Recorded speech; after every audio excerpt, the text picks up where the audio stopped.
What's up, YouTube? Welcome to another episode of KM Videos, True Stories.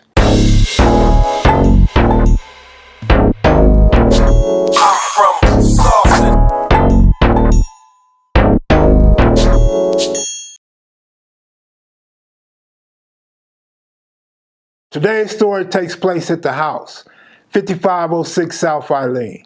We grew up between 54th Street and Slauson Avenue in View Park. Mom's had 6 kids. I was the snotty-nosed kid or the run of the family.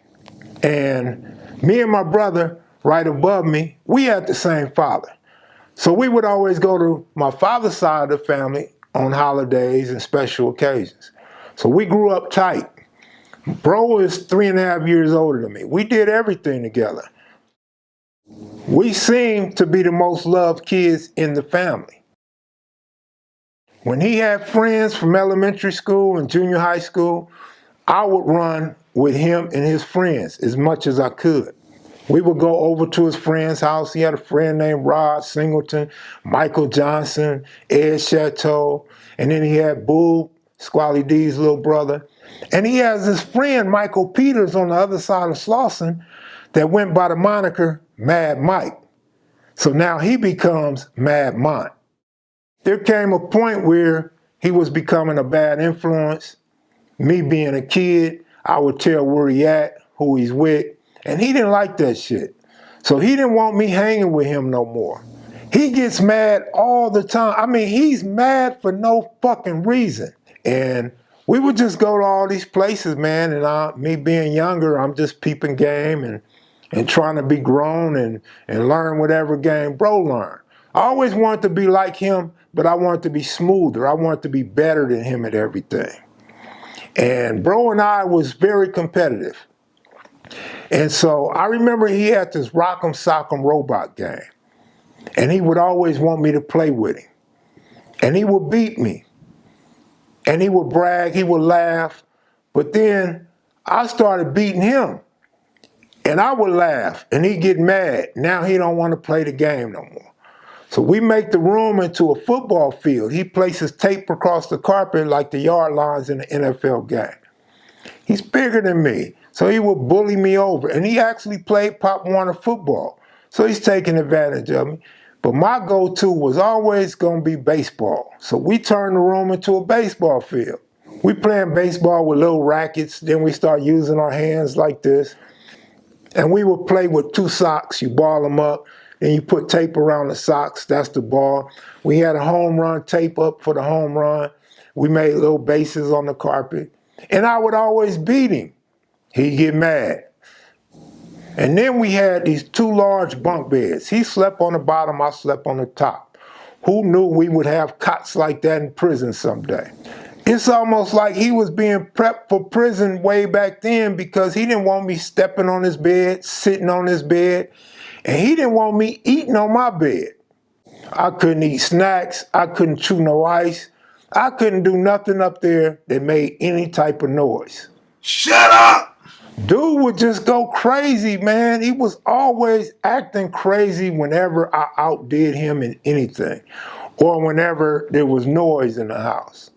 Now he's getting mischievous. He's ditching school, he's writing on walls, he's running with the 60s. He's just doing things that moms is becoming concerned about. Now he's into pellet guns and BB guns, he's shooting out windows, he's doing all kind of crazy shit. And mom's just had enough.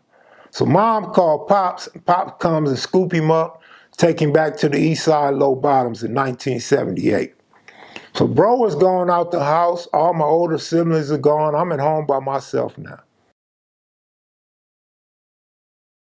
Now that he's gone, I get to enjoy all of this freedom. I get to do whatever I want, I get to eat wherever I want, I get to play my games by myself. Bro will come back on some weekends and some holidays and spend time with us. He left the West Side as Mad Mont and came back as Loco Bam. Loco probably fit him better because he was crazy as fuck. By the end of 1979 and 1980, I got this game called Intellivision. And I got all the sports games. I got golf, football, baseball, basketball. I got everything you could think of. And bro loves football. So bro wants to play me in football. He was kind of decent in football, but I would get him. And he'd get mad. Now he want to play baseball. You know this is my strength. This is my go-to game. So I would whoop him in baseball. I beat him by 20, 25 runs. I could beat him by more than that, but I would just give him a way out. Sometimes I would let him get a lead, then I'd come back and beat him by 1. But I couldn't hold in my laughter, so I would laugh. He'd get mad and break my game. First, he would break my controllers. I go get the controllers fixed in Mattel in Carson, and he got hip to it, so now he would break the whole console. So now I don't have no game, and he knew that was my heart. Now he wants to go play basketball in the backyard. He was bigger than me, more physical than me, and more skilled than me in basketball. Not that he was Michael Jordan, but he was more skilled than I was. And we would go to 11, and he would spot me 3 points. Then he would spot me 7 points. And I would just back up, boom, all chain, because we didn't have nets. We had a chain. Oh, it sounds so sweet when you hit that all chain jump shot. And I beat him, and he'd throw the ball into the neighbor's yard. He'd tear the basketball rim down. He was such a poor sport that it was hilarious to me, but scary at the same time, because you never know what level of violence he's going to inflict on me or any object that he could get his hands on. I couldn't wait till bro go back to the east side. I go to the east side one day, and bro has a pigeon cage in his backyard with a bunch of pigeons. And that's where I met Roscoe. Roscoe had a few pigeons himself. Now he comes back in 1983, catches a case and go to prison. He gets out in 86, catch a case and go back. He get out in January 1989. He don't get to see his parole officer, the homies, family, nothing, because he comes home. The homie Squally D's brother comes over, Boob, and spends time with him.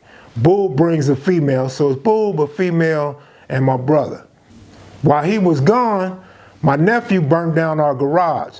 So Mom's rebuilt the garage as a room for Bam. Now Bam has his own room outside the house, and I got my own room, because Mom's knew we didn't really get along. Mom's converted our room into a little den. I got my sister's room, and now bro has the garage. He got his own room.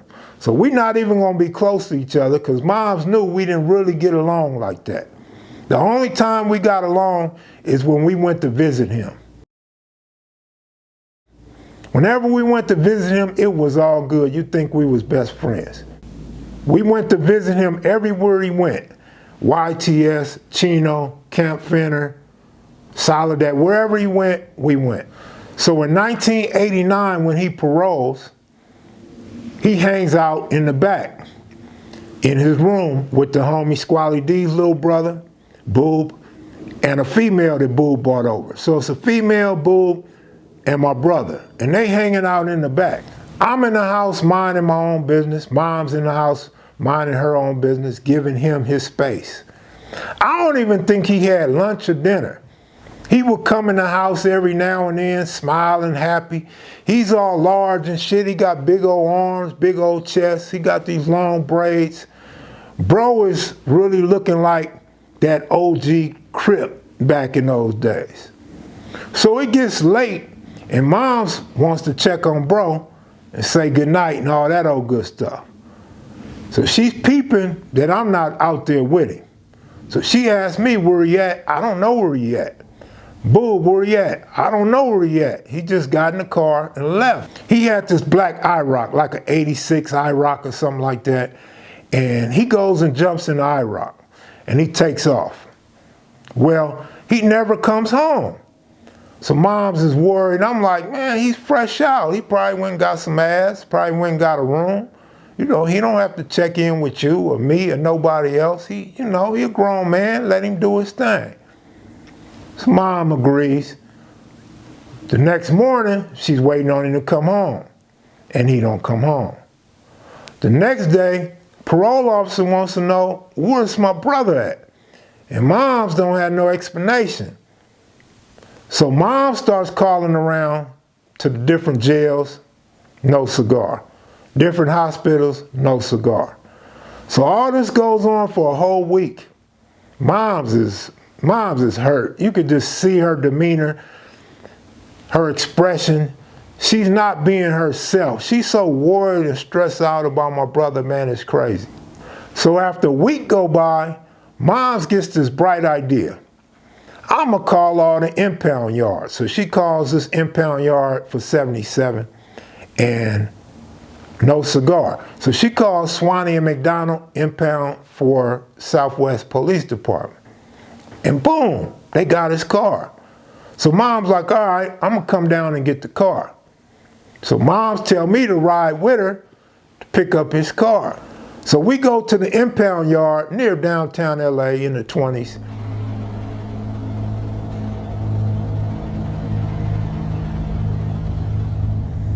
And we get there, they tell us we could go look at the car and make sure we want the car. So we walk into the impound yard and this car is totaled.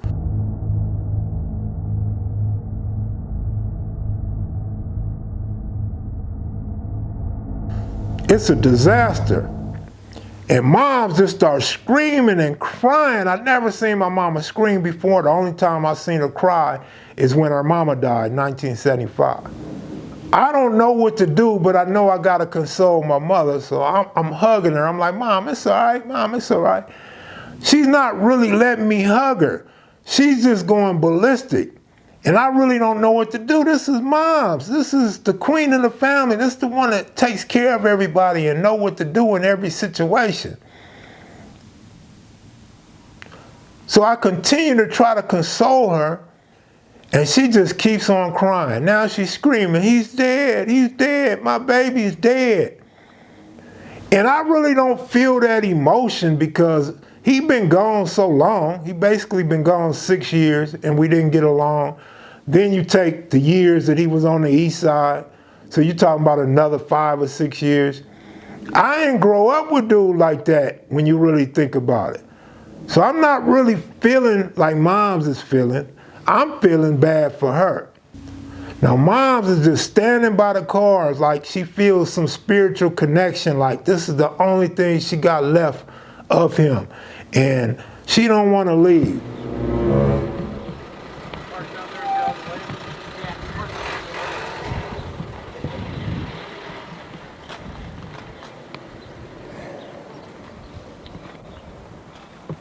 After about 30-something minutes, Moms finally comes to.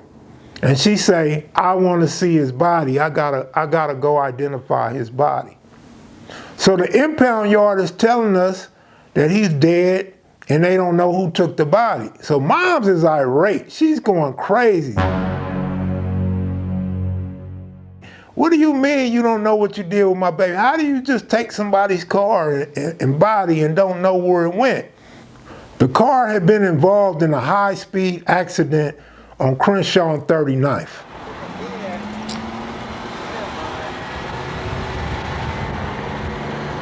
The car done hit a telephone pole.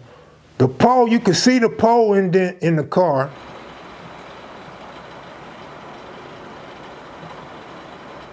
And sure enough, bro is gone, bro is dead. Moms tell them, you better find my baby or you gonna come up missing.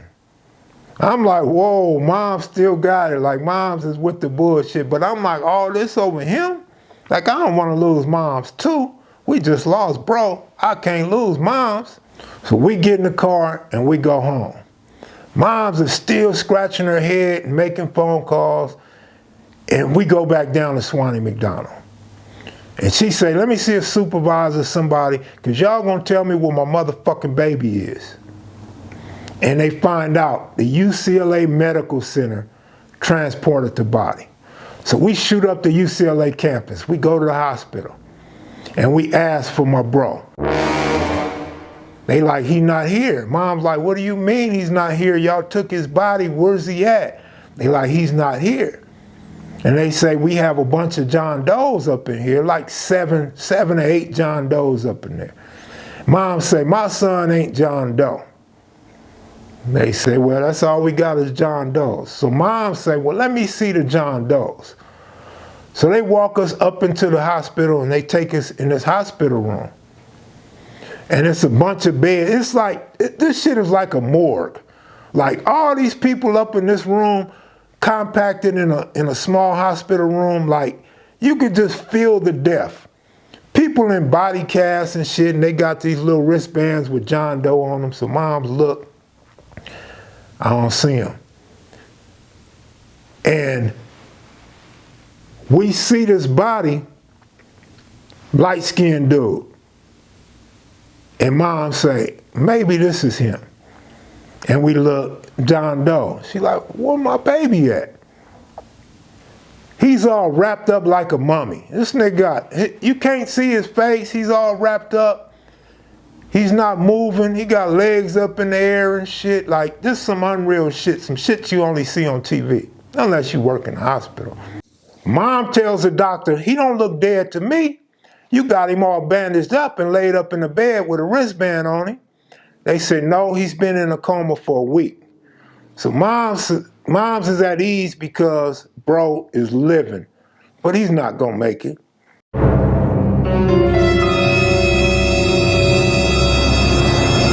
And boom, bro wakes up. Bro got casts and all kind of tape all over his body except on his left hand. And he throws up neighborhood. I'm like, this fool got to be crazy. He wake up out of a coma and the only thing he's thinking about is neighborhood. Of course, he couldn't say nothing because he got tape all over his face and over his jaws and everything. He can't talk. He couldn't talk if he wanted to because he done broke all bones in his body except his chest. Everything on this man's body has been broken. He done broke his ribs, his nose done came out the top of his head, his jaws is all up in his cheeks. Bro is messed up. They had to cut his head open and put his nose back in, then go in his mouth and push his jaws back down. One of his eyes popped all the way out. They had to put his eye back in. So to this day, you could kind of see that lazy eye. His eye is a little bit off, but he can see. They put his eyes back in his head. And they say the only reason why he lived, because he was so healthy and so strong. Anybody else would have been dead. And also the fact that he was not wearing a seatbelt also saved him. Because when he hits the pole, his body moves to the middle of the car, whereas he had a seatbelt on, he would not have been able to move. So bro is living, bro's alive, he's breathing. After a few months, bro gets to come home. Bro comes home, I got this blue 280Z, I got an alarm pad in there so can't nobody steal my car. Car's gonna cut off, the alarm's gonna go off, all these different things to keep a burglar from stealing my car. And bro could barely walk. He still can't use one arm. Look like he can't even half see. And he's always in pain, he always needs help. He can't go nowhere, he can't drive, he can't do anything. But we got several cars at the house. So I go to work one day, I leave my car in the driveway, I take the Jeep. I come home and my car is gone. Man, where the hell is my car? How could somebody take my car? I'm confused. I get out, I go to ask bro, bro ain't home. Mom ain't home, bro ain't home, but my car is gone. I'm like, man, what the hell? Bro never comes home, so I go back to work. I come home after work, my car's back in the driveway, I'm happy about that. I go look in the car, this fool done broke my steering column. So this fool's driving with one arm, in a stick shift, then rewired my car. I'm like, man, bro, you got to go. He's like, man, it ain't nothing, you could get that fixed. That's how this nigga think. And now, moms is saying, he was just in an accident, his mind ain't right. This nigga mind ain't never been right. This nigga totally disrespect me and leave me with a bill. Man, this nigga gotta go. What I'm saying is, we just could not get along for nothing in the world. So up until this point, We still not getting along. We not talking. We not doing nothing together. As time goes on, he's getting his strength back. He's getting a little bit of weight back. The homies are coming around to see him every day. And he starts to become him again. And then this one day comes. Our square friends, our non-gangbang friends are over, talking to him, kicking it with him, and I'm out there with them too. So we all out in the middle of the street together. Yeah, nigga, I'm from Eileen Avenue, rich rolling, 60th to 64th, dope deals going up on Eileen. I go in the house, I got a Tech 9 on me. I go in the house, and as I'm coming back out, it's nighttime, I'm coming back out, and everybody's looking spooked.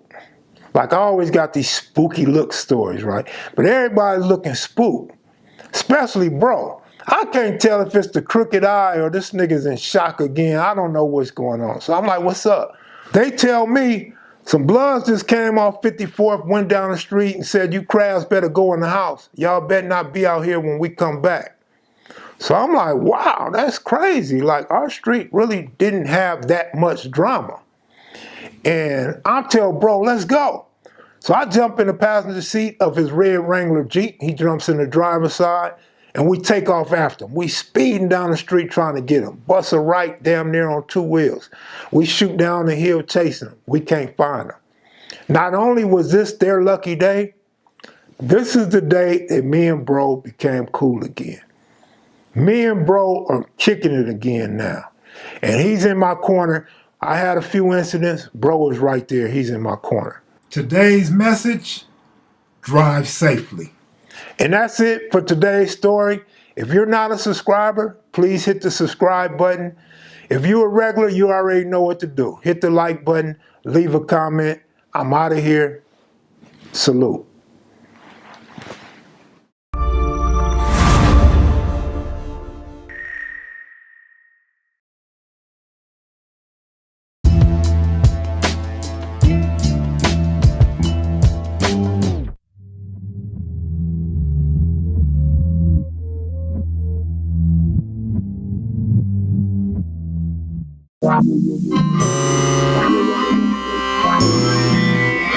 Sitting reminiscing about the days away.